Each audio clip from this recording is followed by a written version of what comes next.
Howdy friends, Tulio here. This is Mortgage Minutes, and I'm with my friend Brian Yennick from Rate Mortgage. Brian, thanks for being with us. Thanks again. Yeah, absolutely. So let's learn today about the primary 4 different loan types here in the United States. There's others, but let's talk about those. Let's start out with FHAs. Tell our friends, first of all, what does FHA mean and who can take advantage of them? Yeah, so FHA has basically been around for a very long time. I think it came out in about the 1930s, if I remember correctly.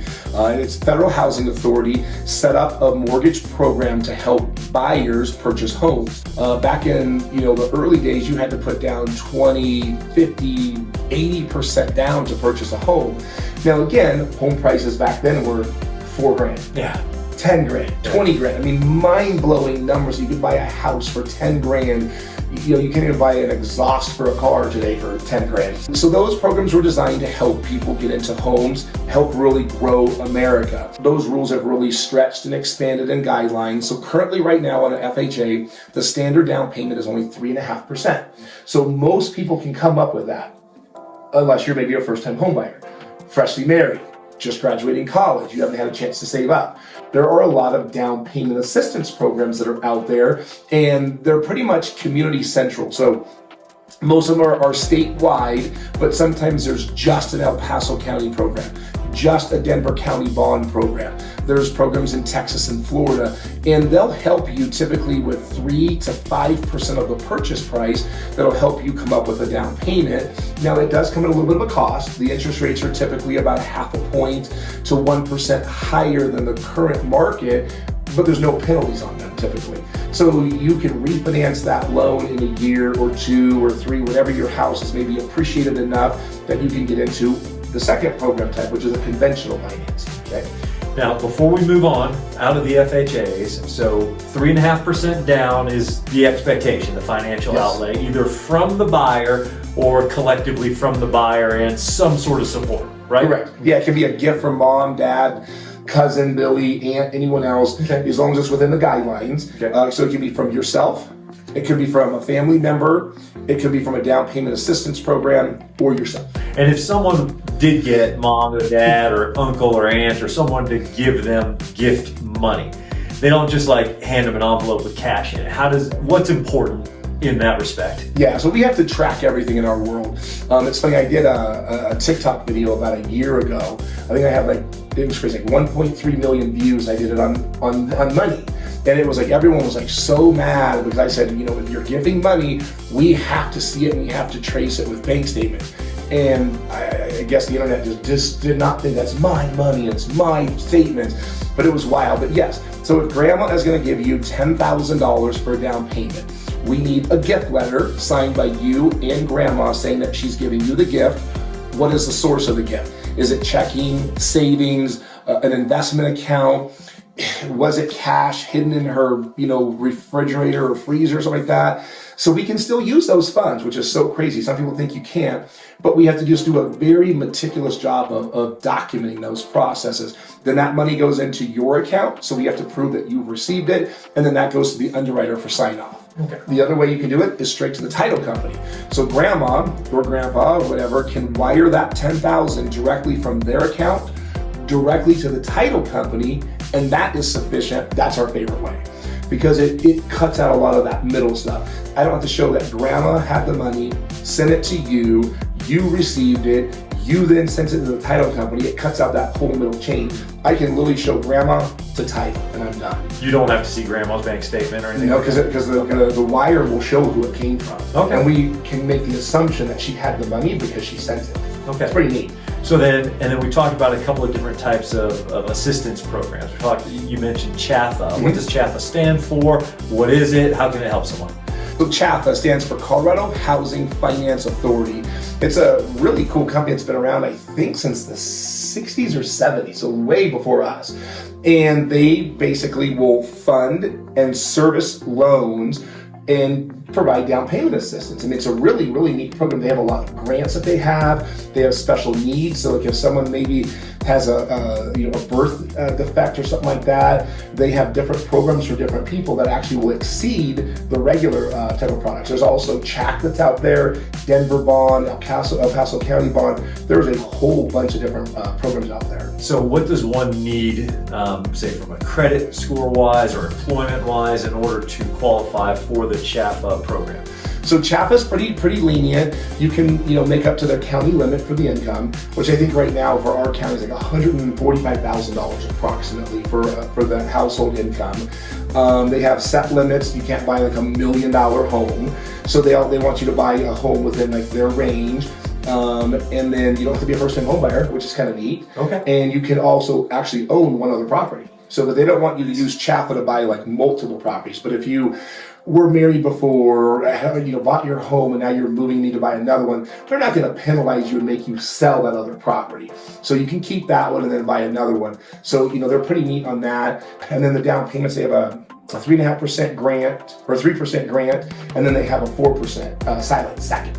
The silent second has to be paid back, but there's no interest, no payments. It just sits there like a lien against your house until you refinance it or sell it. The CHFA grant, it's yours forever. So if you buy that house on Monday, your boss walks into your office on Tuesday and says, guess what, you're moving to San Antonio, and you have to list that house for sale, you do not have to pay that grant back. It's yours, yeah. So you can just list the house for sale and move on.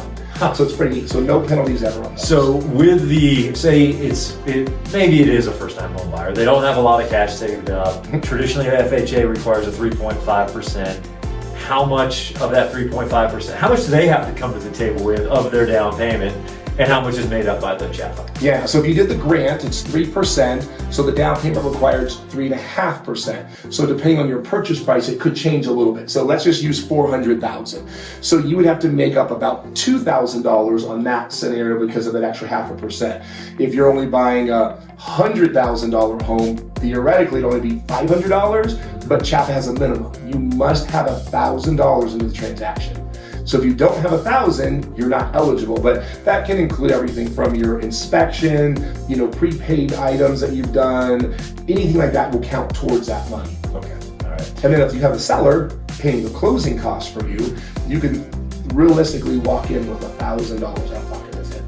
What would you say the differential is for someone doing an FHA loan without a CHFA grant versus with a CHFA as far as the cost of the loan for them? Yeah, so the cost is pretty much the same, except for CHFA has pretty much a standard 1% origination fee. So we talked about, on a different segment, we talked about like BIPs and stuff like that. So they're charging 100 BIPs or a 1% origination fee. So on a $400,000 loan, there's going to be a $4,000 origination fee. So if you have your own down payment, I can get you let's use that on interest rates too. So right now, I think CHFA is around 7% for that particular deal.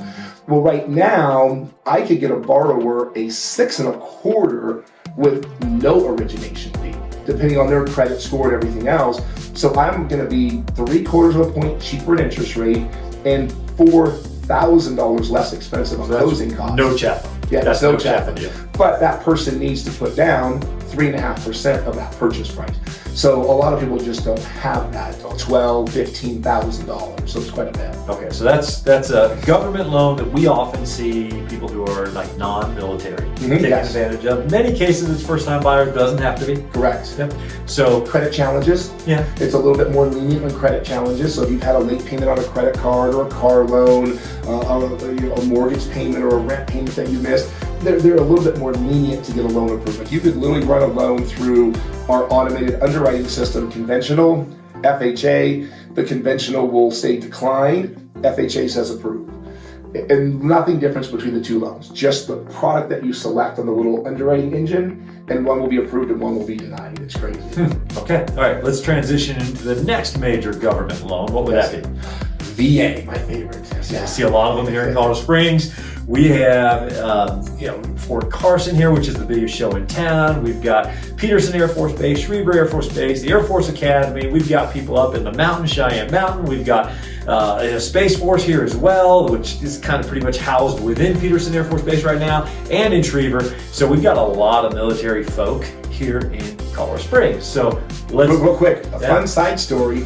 Tulio and I actually did a loan for a client that worked inside Cheyenne Mountain, and we actually got to do a tour of that about 7-8 years ago. Yeah, we got to tour it. They have the biggest vault door probably on the planet. Yeah. You know, it's like those vault doors you see in a bank, but it's gigantic. Yeah, like a semi truck could drive through it. So yeah, that's supposed to be like where the president goes, like if something really bad were to happen here in the United States and he had to be protected. Yeah, we were super honored and a chance to go through that. It was well worth it. That's pretty cool. So all right, well, let's do a little bit of education about VA loans. Obviously, they're for veterans, so give us a little basic education. Yeah, so basically, there's a couple of things for veterans. During wartime, once you're active duty for 90 days, you're eligible to purchase a home using your VA financing.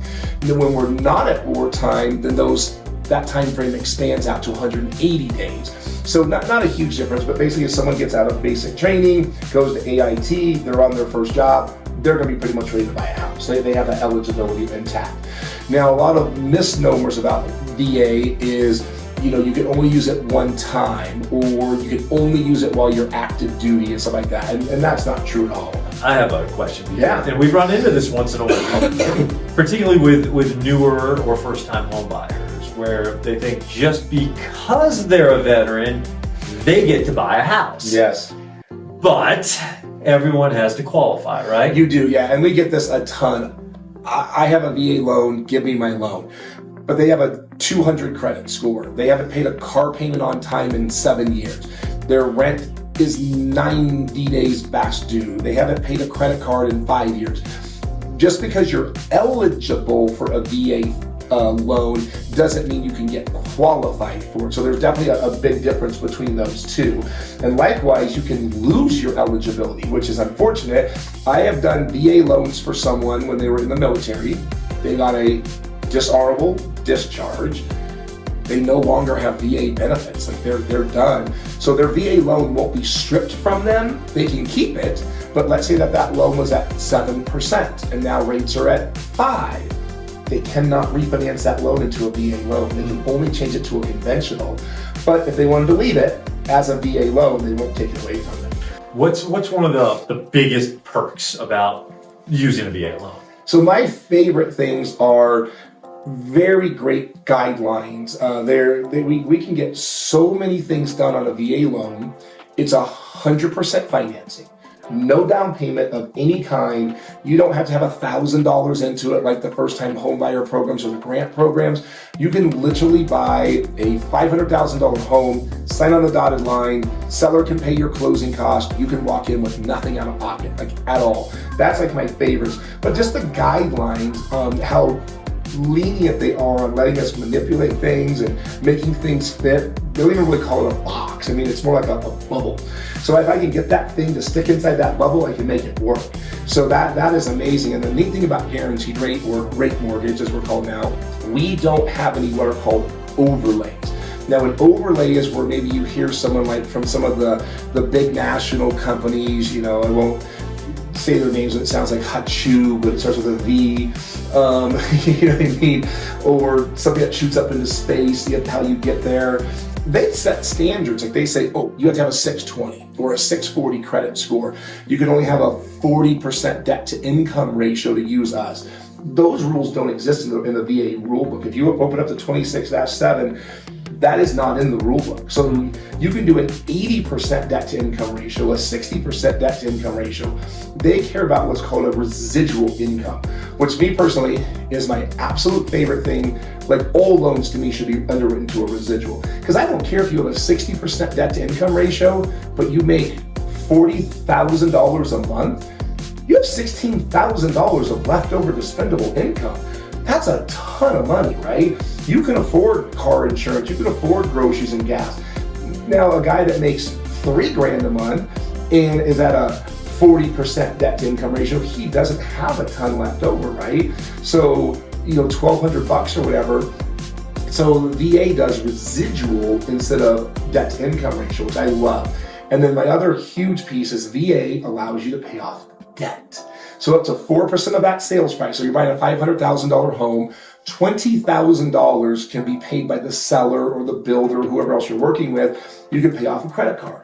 You can do lease buyouts. We have that so many times. Like, oh man, I just moved into this apartment. I've got 7 months left on my lease, but the apartment will get me out if I can pay first and last month or something like that. So we need to pay $4,000 for them to get out of the lease agreement. Pay off a credit card, pay off a collection, pay off, past due, child support. I mean, really, there's no limit to what you pay for.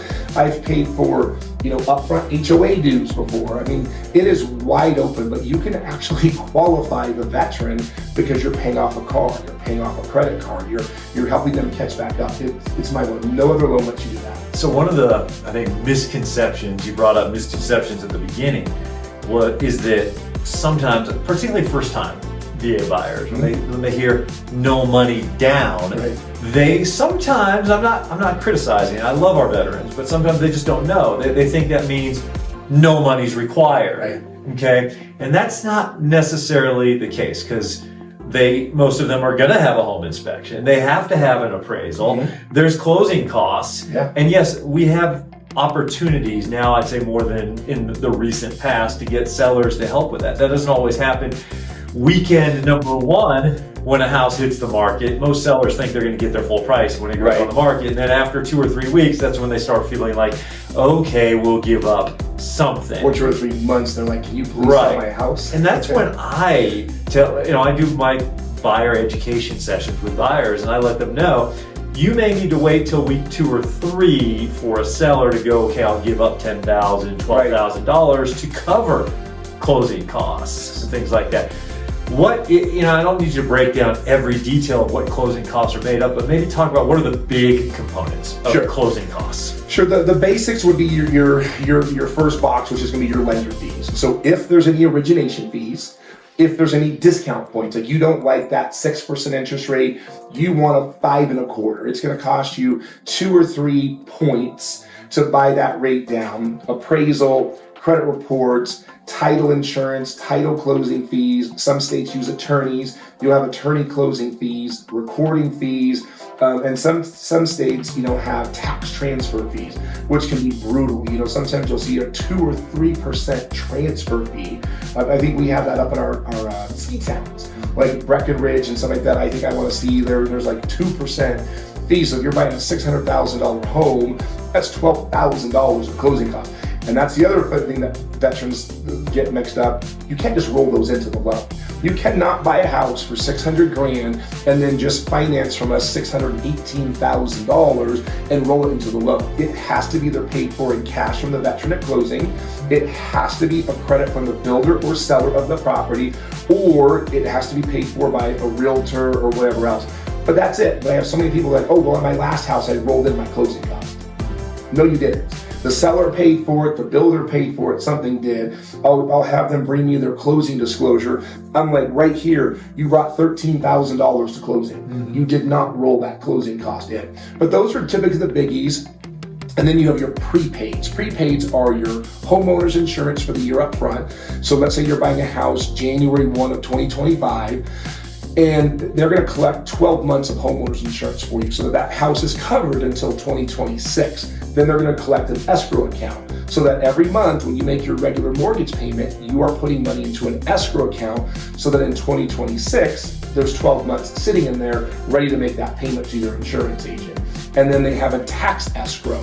So that's for your property taxes. So some states you pay up front, some states you pay as you go, some states like Colorado you pay the arrears. So in Colorado, when you own your home in 2026, you are actually paying for last year's taxes when you did not own the property, but that seller is going to give you a credit. They're going to say, hey, we weren't in the home, but here's $3,000. You're going to need to pay these taxes whenever they come due. They make them pay that at closing. So what would you see a common, say for an average home, say $500,000, a veteran's buying that, they're doing no money down, but they have to cover, say, their own closing costs. Say the seller's not paying it, can't get it from any other source.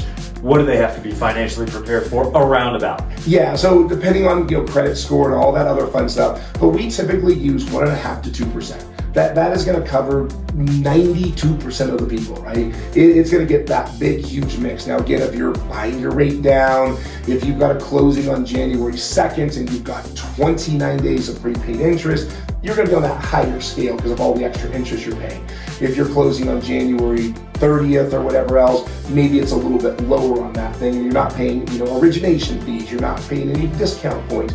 You can get in there as low as 1% and sometimes even a little bit lower. But we like to say that 1.5 to 2% is going to take care of it, 92% of the time. Okay. And there are some veterans who, we've learned this very recently, weren't aware that there's a thing called a VA funding fee. Yes. What is a VA funding fee, and how does it impact a veteran when they use their VA loan a second and third time? Yeah, so, and they've changed this numbers a few times recently with the amount. So a VA funding fee is what the fee is charged to the veteran for using their VA benefits on a mortgage. So a first-time user, currently it's 2.15% of the loan amount. So if you were putting a little bit of money down, they're only going to charge you on that amount. But let's just use $100,000 because it's easier math. You're going to pay $2,150 for every $100,000 finance. Now that is allowed to be rolled into the loan. So you can't roll in an appraisal, you can't roll in insurance, you can't roll in taxes, but they will allow you to roll in that funding fee. Now, you buy that house, you sell it, you move to a new location, you're using your funding fee again, it jumps up to 3.3%. So a pretty substantial difference. It's over a 50% increase on the second time that you're using it. Now, VA though is really cool. If you put down a down payment, 5% down, they will drop that funding fee from 3.3% to 1.5%. Really? That is amazing. So that is a huge savings. Then if you have 10% put down, it's 1.25%. So normally when I'm working with my veterans and it's a repeat use, I really push hard. If they can get that 5% down to put down, it really is a big, big financial savings. The 10%, it's another quarter savings. Right. It's so little for the balance. And just because it's an interesting topic, not everyone can take advantage of this, but what are the instances in which a veteran won't have a VA fund? Yeah, so there's two. Yeah. And one can be active duty. So the neat thing is, if you have any VA disability, so I was told that the minimum VA disability that they even authorize is 10%. So if you get 10% or greater VA disability, they waive the funding fee 100%. So that $400,000 loan, second repeat VA buyer would normally pay 3.3%. A disabled veteran, 0. No funding fee of any kind. That saves them a ton of money. I mean, it really does. So, we're talking about probably almost a $200 a month savings just by having that. The second portion is Purple Hearts. That was added, I believe, in 2019 around November. And if you have a Purple Heart, whether you're retired or active duty, no funding fee. And so the neat thing is, and I'm not saying this is facts, but I always tell the story, when I was doing this back in November, like right after that law passed, I had a veteran I just happened to ask and say, oh, hey, there's this new thing about, Purple Hearts. He was our client. Yeah, we asked about that. We literally said, by any chance do you have a Purple Heart? And he's like, well, I do. And I said, hey, VA just passed this rule like 2 days ago. And whatever. So we turned it in, and I believe we were the very first VA Purple Heart loan that closed for sure in the state of Colorado, because the guy was like, I've never processed one of these before. This is super neat. I mean, he was so excited. It was a very fast closing too. So if anyone, tried to sneak in between us, was probably unlikely. So we probably closed the very first Purple Heart VA disabled person around. So that was just super cool. And that guy is still active duty. So that's the neat thing about the Purple Heart. You can be active duty, no VA funding fee on your loan. Saves you thousands and thousands of dollars. Yeah, and that's important to take into consideration, because when we as realtors go to sell their home, sometimes they look back at what they bought the house for and they go, well, why was my loan higher after I closed? They just don't remember. It's 3 years later, and for easy math, it was a $100,000 home, which doesn't exist in Colorado Springs. But if it was a $100,000 home, they're like, why was my mortgage $102,000 and change? And it's the VA funding. It is. Yeah, the people forget, and like Brian said, it's more each time you use it, unless you have a Purple Heart or you have a greater than 10% disability. 10% or greater, right? Yeah. Okay. So we just talked to a client the other day that was buying a second or third time with VA, and I was going over the funding fee with him. He's like, what's the funding fee? And this is his second or third time through it, so whoever his other lenders that he'd worked with in the past had never explained it. And it's substantial. He was looking at a $450,000 home. So we're talking like, $14,000, $15,000 of additional money. And he noticed it on my little worksheet. He's like, whoa, why is my loan, 460 something or whatever else? I was like, oh, that's the VA funding fee. And he's like, well, what's the funding fee? So we went through that whole process. He's like, wow, no one has ever explained this to me before. So he probably was just like sign on the documents and off he goes. But it's substantial. And that's an important thing for us. We do so many of them. Sometimes we become numb to things, and buyers who never used their VA before, they're like, what is that? And second, third time buyers, sometimes they don't know either. Right. So we as realtors and lenders have to make sure we educate. And because of that moment, we're going to be even better about making sure that they understand what that means, because it is a big deal. Okay, so I think that's plenty of information on VA loans. All right, so we covered an FHA loan, Federal Housing Authority loan, government loan, VA loan, government loan. Let's transition out of the government loans and go into conventional loans. Yeah, conventional loans. And that's what, probably the majority of people are using, in America. It's the greatest population that qualifies for conventional loans. You can get away with as little as 3% down for some certain programs, first-time home buyers, some special programs that are released from time to time, but the standard in that business is 5% down.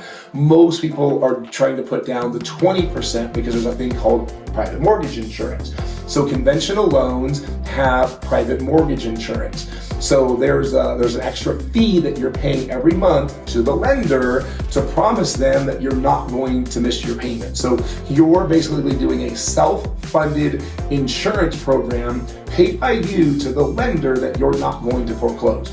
If you quit making your payments, they then will turn on that insurance policy, go to these private mortgage insurance companies and say, hey, Bob over here quit making his payments, we need to foreclose. That mortgage insurance company will cut a check back to the servicer or whoever holds that loan, whether it's Fannie Mae, Freddie Mac, whoever has it, and they make them whole. And that makes that lender more likely to give out more loans to other people because they really don't have a loss on hand. And then they're going to go ahead and say, hey, I don't have a lot of risk. I'm going to go ahead and keep making mortgages for other people.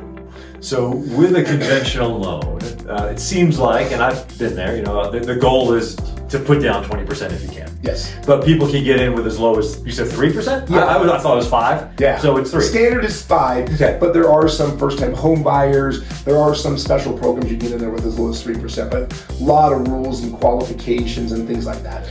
And what type of kind of interest rate differential would you see going to a conventional versus a government loan, an FHA or VA? Yeah, so that's going to be dependent on each different company. So again, we're like 80% VA at our store. So we try to keep our VA pricing unbelievably low. So for us, really our government pricing actually beats our conventional pricing by a little bit. Anywhere from maybe a 1/4 point to a 1/2 point lower on our government. But you could flip that and go to some local bank or local credit union. Maybe they do 2 VA loans a year. They're in I don't know, I can't think of a state that doesn't have a military base, or maybe not a large population, but that bank is 98% conventional. Well, their VA rates are probably going to be 7.5% because they just don't do any. But then their conventional rates are going to be lower because that's all they do. They do conventional. So it's going to depend on where you go. So that's the old adage, shop around a little bit. And just kind of see who offers what different programs and where their rates are and stuff like that. So, I've seen some incredible conventional pricing out there. I was like, wow, where do they get that pricing from? So, but I definitely do want to shop around. So, and we talked a little bit about mortgage insurance and how that protects the lender, the mortgage company against default, foreclosure. Mm-hmm. That applies to an FHA loan too, correct? It does, yeah. So mortgage insurance will be on an FHA or conventional. Yes. But on a VA, that doesn't exist, does it? It does not, yeah. Okay. So VA does not have that. But I believe, correct me if I'm wrong, but that VA funding fee helps the Veterans Administration cover defaulted mortgages in the VA world. Because there are unfortunately veterans who, some for their own reasons, default. Correct. You know? Yeah, FHA loan has an actual upfront MIP, mortgage insurance premium. It's 1.75% of the sales of the loan amount, and then every month you pay an additional 0.55% for mortgage insurance. Yeah. So in VA they charge a 2.15%, and it's funny. There's a lot of software companies out there that we use for our LOS for the loans and stuff like that. Literally, they call it upfront mortgage insurance premium. Like, they don't even call it a VA funding fee or an FHA MIP. They literally just call it like an upfront MIP. So it all goes in that same bucket or box. So these, software developers, they don't differentiate the difference between it, because realistically, it is an upfront mortgage insurance premium. Conventional loans don't have that. So they will not charge you a fee and then a monthly. They'll just charge you a monthly. Okay. And then, so let's wrap it up on conventionals. And I thought the last category was essentially conventional, and you told me it is, but isn't. But what's the fourth? So jumbo. So we call it either jumbo financing, or I'll kind of put it into like a portfolio kind of loans. So that means it's not going to be sponsored by FHA, VA, Fannie, or Freddie. You're having like big Wall Street money, maybe a certain bank that's got hundreds of millions of dollars that they want to lend out. They'll create special programs and stuff like that. Like right now, one of the popular ones is called a DSCR. It's a debt service coverage ratio loan. No W-2s, no pay stubs, no income documents of any kind, no tax returns. That person buying an investment property, can't be a primary, it must be an investment property. They just look at the cash flow of the property. So if you're buying a single family home for $400,000 and it's going to rent for $3,500, the payment's going to be $3,000 on that. It covers the payment. You're approved. Like, literally, it's incredible. Who do you find gets to take advantage of those? Investors. Yeah. So someone that has a little bit of money to put down, because they do require their 20 or 25% down. But that's a definite portfolio loan. Like, that didn't exist, a few years ago. But it can't just be someone who has $100,000 to put down. I assume they also are looking for stability and income. No? Wow. It's just, you just need the down payment. That's all you do. Yeah. Wow, you don't even put your job info on there. No W-2s. No income of any kind. Yeah. So where's the catch? Is it in the interest rate? Higher interest rate. Yeah. Higher interest rate. Okay. Yeah. Higher interest rate and down payment. They're wanting their 20-25% down. The rent covers the property. The investor says, hey, we're covered if we've got to come in and foreclose. Even if we get the house for 5%, 10%, 15% under market, we're getting our money back. And that's how they're using it. So they're basically self-insured loans. So if the going rate is around 6.75 on a conventional at that moment in time, on a jumbo where someone, putting down 25%, say, what would you see their rate likely be? So, a point, 2 points, how much higher would it be? So sometimes on the jumbo, if it's a primary residence, a full doc loan, so you're buying a $2 million home and you're putting down $400,000 and you've got an 800 credit score, you're still going to get like that 6.5, 6.25 rate. It's when you start flipping into the weirder products, a bank statement, a DSCR, then you're going to start jumping into the 7s, 7.5s, and 8% interest rate. Would that also be applicable then to the non-owner occupied? Yes, exactly. Jumbo. There's a jump there because you're not living in the home. So there's more credit risk to the investor because you don't live there. So if someone moves out of your house, there's no renters coming in there, you're like, I don't want that house anymore. It doesn't impact you because you live in your other home. Yeah. So you don't even know what happens over there. You can't make that mortgage payment, off you go. So that's why they kind of bump up those rates because it's a lot of risk to the investor. All right, so the 4 types are? We've got FHA, VA, conventional, and I lump in basically jumbo or private and portfolio type of loans. And there's also the last one, which is USDA, but it theoretically falls into the government loans, and that's just a rural type of loan. You have to live in a very small populated area. It's very specific by your address and zip code in areas. And it's a very small loan, but it's done, a few times, it's like that. But it's another one out there, but that's not our bread and butter by any means. All right. Good education on the 4 primary different type of loan types. Thank you, Brian. This is Brian Yannick from Rate Mortgage. Thank you for your time. Absolutely. And we call this Mortgage Minutes. We'll keep bringing you more, so we'll see you in a little bit. If you like these videos that we're producing, make sure to follow, like, or subscribe, and we'll keep doing more. And ask any questions you guys have too. Like if we didn't cover someone or, we said something that, you thought differently, shoot us a comment and we'll try to respond back to those as quick as we can. All right. Thanks a lot, everybody. We'll see you in about a week.